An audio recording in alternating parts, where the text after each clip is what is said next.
Au regard des missions assignées au ministre à la présidence chargée des zones économiques spéciales par le chef de l'État, Denis Sassou Nguesso, et dans le cadre de la promotion des zones économiques spéciales, une mission mixte composée des cadres du ministère du Développement industriel et de la promotion du secteur privé et ceux du ministère à la présidence chargée des zones économiques spéciales a séjourné en République populaire de Chine du 19 au 28 avril 2013. Cette mission conduite par le ministre à la présidence chargé des zones économiques spéciales, Alain Akola Atipolt, qui a remplacé le ministre d'État Isidore Mvouba, a été marqué par plusieurs séances de travail avec les responsables administratifs. D'abord, avec le vice-ministre chinois du Commerce, M. Tian Jian.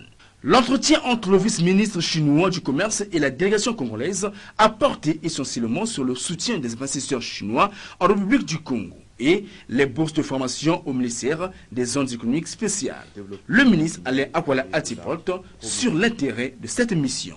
Notre mission devait être conduite par le ministre d'État, Isidore Mvouba, qui est en charge du développement industriel et de la promotion du secteur privé. Mais il a eu une autre mission que lui a confiée le président, et donc voilà pourquoi il n'a pas pu être avec nous, mais ses collaborateurs sont là.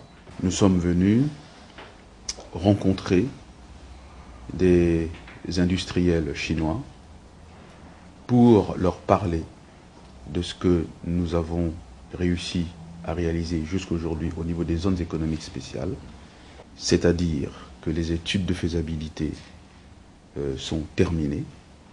Elles seront rendues, on va dire, officiellement mises à nos dispositions du gouvernement d'ici le mois prochain. Ensuite, la délégation a eu un tête-à-tête avec le maire de Beijing, M. Wang Xun, et avec les banquiers chinois. Au cours de cette entrevue, le ministre Alain Akola Atipolt a dressé un tableau des zones économiques spéciales du Congo. Le président du Congo et le gouvernement accordent une importance particulière au partenariat stratégique qui existe entre nos deux pays. Et un mode opératoire a été défini à travers un plan national du développement de notre pays qui prend les périodes de 2012 à 2016. De là, nous avons une perspective de mettre en place les conditions de l'émergence économique de notre pays à horizon 2025. À votre gouvernement, à travers le ministère du Commerce, relayé dans notre pays par votre ambassade, nous avons bénéficié pas moins de 6 séminaires qui ont mené ici les experts de notre ministère, mais surtout des ministres qui sont venus pour comprendre la manière dont vous avez réussi à bâtir votre économie. Et donc pour engager ce processus, fort de votre expérience, nous avons au niveau du Congo décidé d'engager des études de faisabilité. D'abord pour comprendre, savoir qu'est-ce que notre pays peut véritablement proposer à l'économie mondiale. Et de ce point de vue, nous avons donc signé un accord avec le gouvernement de Singapour et qui réalise depuis maintenant presque 11 mois les études de faisabilité de nos zones économiques spéciales, qui sont au nombre de 4. Au cours de nos échanges avec les autorités de votre pays, elles ont saisi effectivement la détermination du président à préparer, un peu comme à l'image de Deng Xiaoping, eh bien, les 30 prochaines années de l'économie de notre pays. Par rapport à cela, que nous signons l'accord avec FDDCC parce que, ayant la certitude de la qualité de ceux qui vont faire les études de faisabilité, notre souci à nous, c'était maintenant comment anticiper sur la mise à disposition aux investisseurs donc chinois des conclusions de ces études de faisabilité.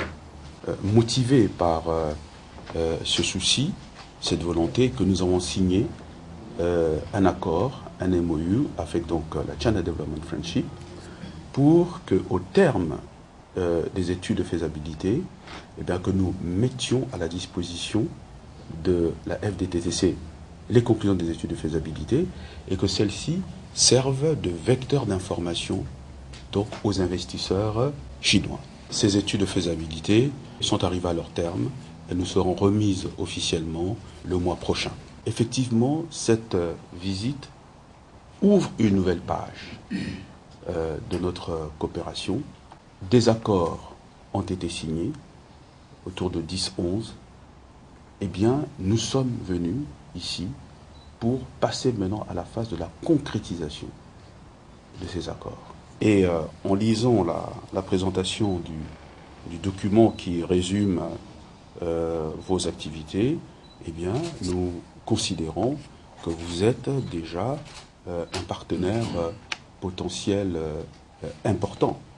Et si je me réfère aux instructions qui ont été données par le chef de l'État lorsqu'il a reçu donc le responsable de la FDTC à Brazzaville, eh bien, c'était effectivement que l'on puisse étudier toutes les conditions nécessaires qui soient favorables pour que les investisseurs chinois puissent venir s'installer dans notre pays dans un esprit de partenariat gagnant-gagnant. Sur le plan de la gouvernance de ces zones, il y a une loi qui en fait va définir le statut de la zone économique spéciale dans notre pays, qui est prête et elle sera, nous l'espérons, en passant par le Conseil des ministres, adoptée par le Parlement d'ici la fin de la prochaine session, ou plus tard, la fin de cette session, ou plus tard la prochaine session. Après ces échanges plus que fructueux avec les autorités chinoises, la délégation a visité entre autres la zone de développement économique et technique de Beijing, cette zone qui s'étend sur 200 km² et compte plus de 5000 entreprises. Ainsi, cette délégation congolaise a également visité la société anonyme de véhicules Photon de Beki, une société pressentie pour s'installer dans les zones économiques spéciales de Pointe-Noire. Et d'ailleurs, une première équipe de précurseurs arrive avant août 2013 pour voir la faisabilité d'une unité de montage de véhicules. Ensuite, le pavillon d'exposition, de planification et de l'urbanisme de Beijing. Le ministre Alain Akola Atipol et sa suite ont eu une rencontre avec l'association des constructeurs d'infrastructures de Chine qui vont sélectionner des membres qui viendront en mission au Congo en vue de s'y installer. Cette association a en effet invité le ministre d'État Isidore Mvouba et le ministre Akwala en Chine le 4 juin 2013 pour assister au 4e Forum international de l'investissement des infrastructures. Elle a également rencontré le chairman de la société Sinopec, la société des pétroles de Chine. La société de chemin de fer de Chine n'est pas restée en marge de cette randonnée de la délégation congolaise. Cette société, 16e du groupe filial du chemin de fer de la Chine, fait partie d'une des plus fortes sociétés.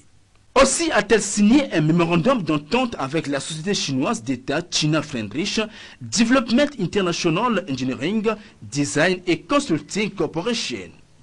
L'objet de ce mémorandum d'entente est la création d'une société à capitaux mixtes entre le Congo et la Chine, chargée de la construction et de la gestion de la zone de coopération économique et commerciale sino-congolaise dans les zones économiques spéciales de Pointe-Noire, d'Oyo, Olombo.